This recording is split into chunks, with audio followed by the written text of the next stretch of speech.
በሞቴ ጥላ ለምን አዘኑ ሰዱቃውያኑ ስለ ክፋቸው ይቅር ማዳኑ ክንድህን እጥፍ የሚል ማነው?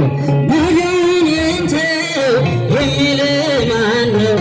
ቢከፋቸው አሳዳጆቼ እስካሁን አለው ተሰንቼ ቢከፋቸው አሳዳጆቼ እስካሁን አለው ተሰንቼ በባህሩ ዳር ሕመሜን ትቼ አልጋዬን ባዝን ድኜ በርትቼ በሰንበት ዳነ ኧረ በላቸው ያዳነው ይሞት ደህና አላቸው።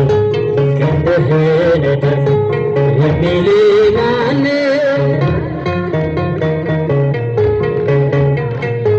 ቢከፋቸው አሳዳጆቼ እስካሁን አለው ተሰንቼ ቢከፋቸው አሳዳጆቼ እስካሁን አለው ተሰንቼ ስምዖን ዞር በል ይከፈት በሩ ይብቃ ሲምረኝ መንጎራጎሩ ኃጢአቴን ፈቅዶ ጌታ ከተወኝ ምንስ ጎዳው እንባዬ ባጥሮ ክንድህን እጥፍ የሚል ማነው?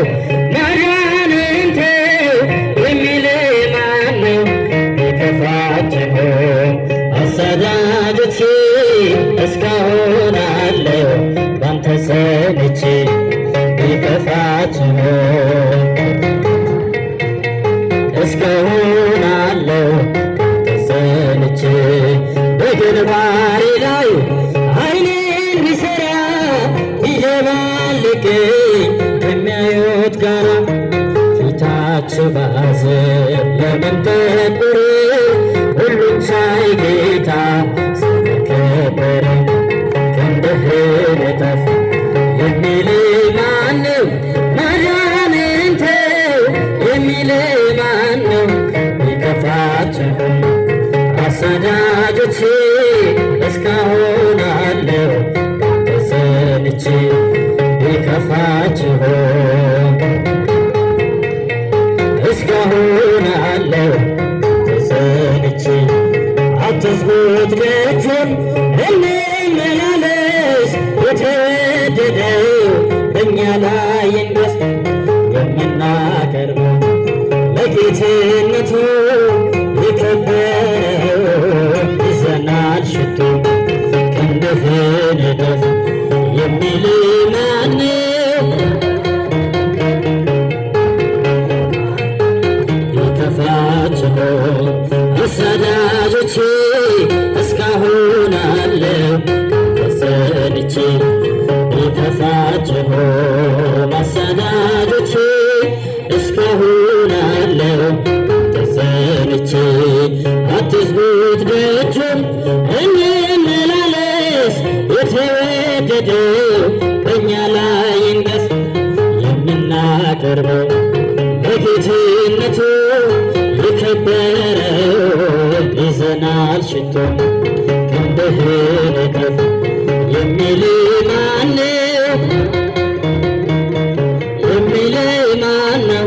ቢከፋቸው አሳዳጆቼ እስካሁን አለው ተሰንቼ ቢከፋቸው አሳዳጆቼ እስካሁን አለው ተሰንቼ ሰማዕት ሰማዕት ሰማዕት ሰማዕት ሰማዕት ሰማዕት አርሴማ ቅድስት አርሴማ ቅድስት አርሴማ ቅድስት ሰማዕት አርሴማ ቅድስት አርሴማ ቅድስት አርሴማ ቅድስት ሰማዕት ሰማዕት ሰማዕት ሰማዕት ሰማዕት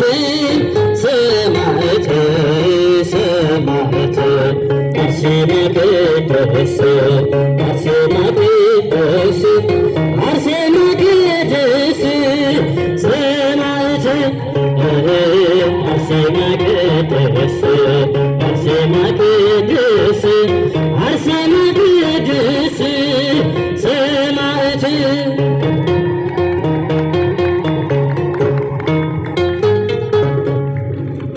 አመስግኑ አመስግኑ።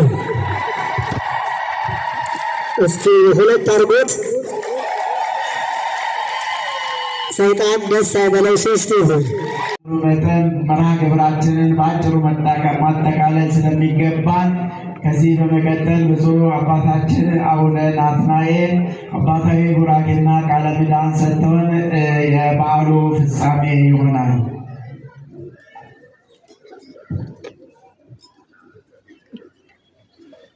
በስመ አብ ወወልድ ወመንፈስ ቅዱስ አሐዱ አምላክ አሜን። በስመ አብ ወወልድ ወመንፈስ ቅዱስ አሐዱ አምላክ አሜን። አረፍ አረፍ በሉ።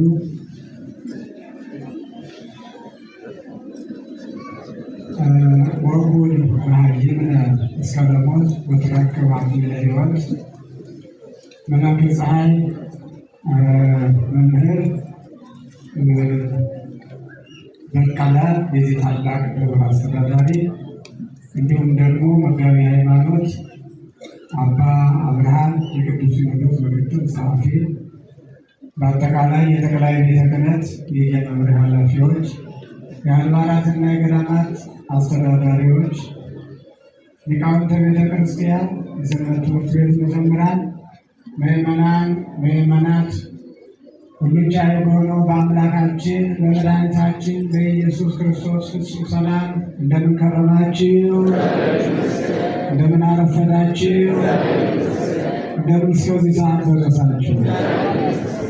አሜን። ምስጋና የባህሪ የሆነ በቅዱሳን መላእክት ያለ እረፍት ቅዱስ ቅዱስ ቅዱስ ተብሎ የሚመሰገን ቅዱስ እግዚአብሔር ሁላችንም እኛ ከማናውቀው እሱ ከሚያውቀው ከክፉ ነገር ሁሉ ጠብቆና ሰውሮ ከዚህ ሰዓት ስላደረሰን ክብርና ምስጋና ለተቀደሰው ስም ይሁንልን።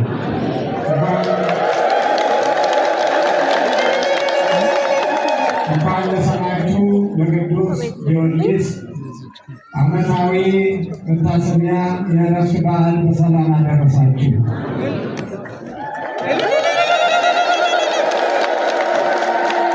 ወኩን መሃይምነ እስከ ለሞት እስከ ሞት ድረስ የታመንህ ሁን የሕይወት አክሊል ታገኛለህ።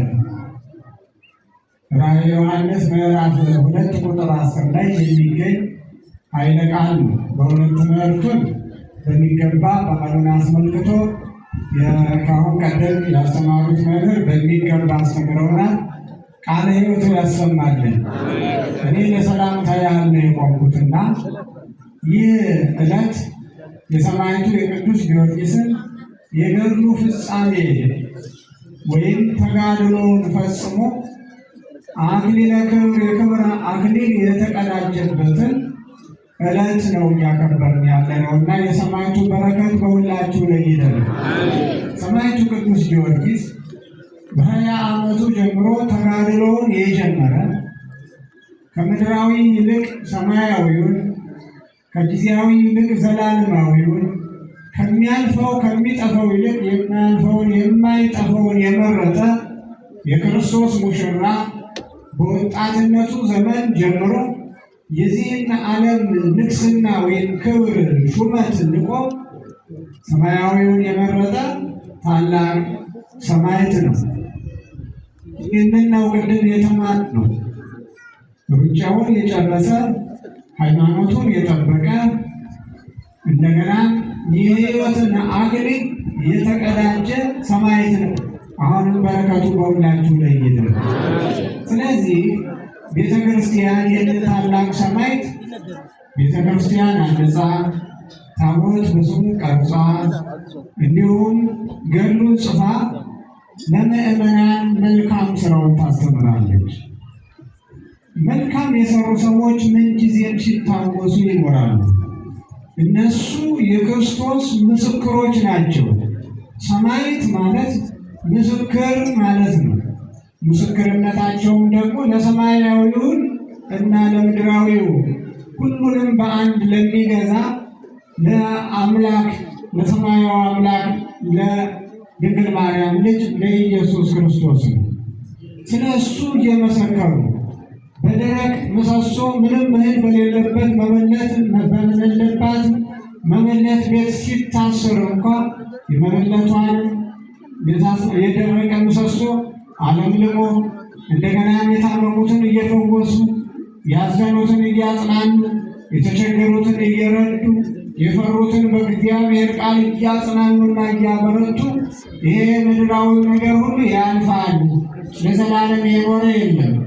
እነዚህም ሰማዕታትን የእግዚአብሔር ምስክሮችን የክርስቶስን ምስክሮች ሲያሳድዱ ሲያሰቃዩ የነበሩ ሁሉ አልፈዋል።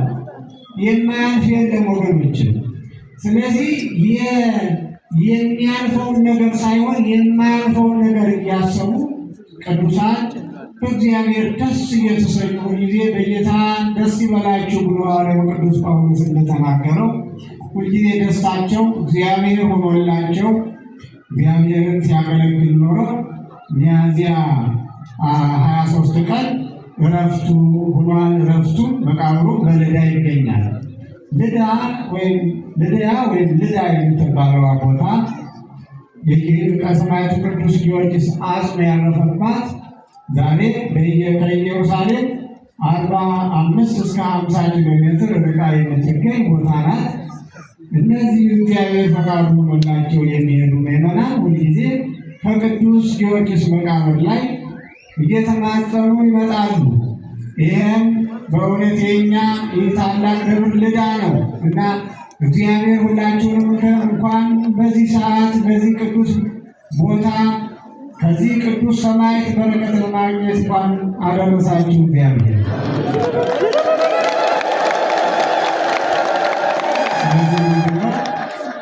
ቅዱሳን ሰማዕታት እስከ ሞት ድረስ ስለታመኑ ነው ቤተክርስቲያናችን የምታከብራቸው። እንዲሁ ዝም ብሎ አይደለም፣ እስከ ሞት ድረስ መታመን ያስፈልጋል። ይህን በዓል ስናከብር የምናስታውሰው ዝም ብለን ሰምተን ቅዱስ ጊዮርጊስ ብለን እንድንሄድ ሳይሆን ቅዱስ ጊዮርጊስ እስከ ሞት ድረስ ፈጣሪውን ተከተለ፣ ፈጣሪውን አከበረ። ያከበረውን ጌታ ደግሞ 7 አክሊልን አወርዶ በዓመታቱ በተጋድሎው ልክ አከበረው። 7 ዓመት ተጋደለ። 7 ዓመተ ኮነንዎ ኢነሰሮ ከመ አሐቲ ሰዓት ሊቃውንቱ በዝማሬያቸው 7 ዓመት ተጋድለው እንደ አንዲት ሰዓት አልመሰለውም ነበር ይላል። ጾላን ያሰረ ይመስሎ ወኩናትን ይክላህን ሞቱ የእግዚአብሔር የሆኑትን ሰዎች ጦሩ ሁሉ የሳር ያህል መስሎ አይታያቸውም። መከራው ሁሉ ገለባ ይሆንላቸዋል። ለምን? እሱ ሰማያዊ ስለሚያስቡ። ስለዚህ የተወደዳችሁ ምዕመናን እኛም ለፈጣሪያችን የታመን ልንሆን ያስፈልጋል። ዛሬ በምድራችን ላይ የጠፋው እምነት ነው። ባለስልጣናት የተሾሙ ሰዎች የሾማቸው ሕዝብ ታማኞች ሊሆኑ ይገባቸዋል። ካህናት ለምዕመናን፣ ምዕመናን ለካህናት ታማኞች ሊሆኑ ይገባቸዋል።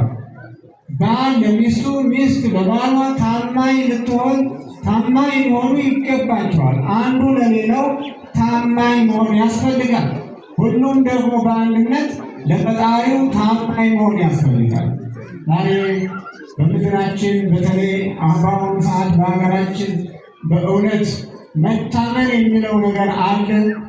በበፊት ጊዜ የተናገሩት ከሚጠፋ የወለዱት ይጥፋ ይሉ ነበር አባቶቻችን። ታማኝ ሆነው የተቀበሉትን አደራ ለሰጣቸው ያስተላልፉ ነበር። ሳያዩ እንኳን መቀመስ ሳያዩ። በአሁኑ ሰዓት ግን ቤተሰብ ለቤተሰቡ እንኳን ታማኝ መሆን አቅቶናል።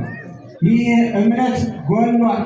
ስለዚህ የተወደዳችሁ የእግዚአብሔር ቤተሰቦች በእምነታችሁ ልትጸኑ፣ በእምነታችን ልንጸና ያስፈልጋል። ታማኞች ልንሆን ያስፈልጋል። በተለይ ለታመነልን ጌታ እስከ ሞት ድረስ ለወደደን ጌታ እኛም ታማኞች ልንሆን ያስፈልጋል።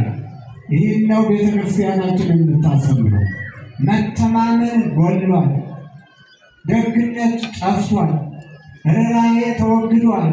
ስለዚህ አባቶቻችንን እናቶቻችንን በሄዱበት በእምነት ጉዞ እኛም ልንጓዝ ያስፈልገናል። ዛሬ የምናከብረው ሰማዕት ይሄንን ስላደረገ ነው። እስከ ሞት ድረስ ለፈጣሪው ስለታመነ ነው ወገኖች። እና የክብርን አክሊል ተቀዳጅቷል። እኛም የክብርን አክሊል የምንቀዳጀው ታማኞች ሆነን ስንገኝ ነውና በእውነት ሁላችንም በእምነት ልንጸና፣ በሃይማኖታችን ልንጸና ያስፈልጋል። ሃይማኖታችሁን ጠብቁ፣ በእምነታችሁ ጠንክሩ፣ ጽኑ፣ በርቱ፣ እንጽና። መተማመን በመካከላችን ይኑር፣ ጥርጣሬ ይጥፋ፣ ይህ አንድነት ይኑር፣ ይበርታ። ምክንያቱም መለያየት ኃጢአት ነው ራሱ። አሁን ምን ያህል ደስ ይላል እንደዚህ ተሰባስበን ስንቆም። ይህንን እኮ ያሰባሰበችን ቅድስት ቤተ ክርስቲያን ነው። አስተገባተን በቅድስት ቤተ ክርስቲያን ቅድስት ቤተ ክርስቲያን ይኸው አንድ አደረገችን ሁላችንም። አንዱ የት ሌላው የት እንደሚኖር እርስ በርሳችን አንተዋወቅም። በአንድ ላይ ያቆመችን በፍቅር ያቆመችን ቅድስት ቤተ ክርስቲያናችን። ስለዚህ ቅድስት ቤተ ክርስቲያናችንን ልንጠብቅ ያስፈልጋል። ቤተ ክርስቲያናችሁን ጠብቁ፣ ጽኑ፣ በርቱ፣ በእምነት በአንድነት እንጽና። አምላካችን እግዚአብሔር ሀገራችንን ሰላም ያደርግልን። የሰላም አምላክ ከሁላችን ጋር ይሁን። ሰላማዊ ኢየሱስ ክርስቶስ ሰላሙን ያድል።